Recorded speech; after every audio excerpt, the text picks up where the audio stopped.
మాకు అందిన సమాచారం మేరకు చెర్ల మరియు ఛత్తీస్గఢ్ ప్రాంతం నుండి గోదావరి దాటించుకొని మనుగూరు శివారులో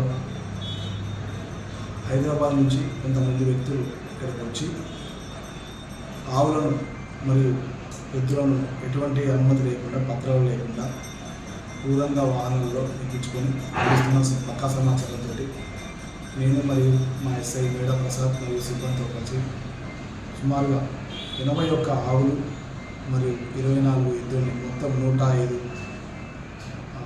జంతువులని స్వాధీనపరచుకొని దాంతోపాటు 4 వాహనాలను కూడా సీజ్ చేయడం జరిగింది. మొత్తం ఈ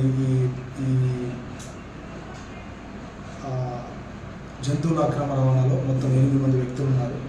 వీరంతా కూడా 2 గోదాడ, 2 హైదరాబాద్ మరియు మోరంపల్లి బంజారా మనుగూరుకు సంబంధించిన వ్యక్తులు.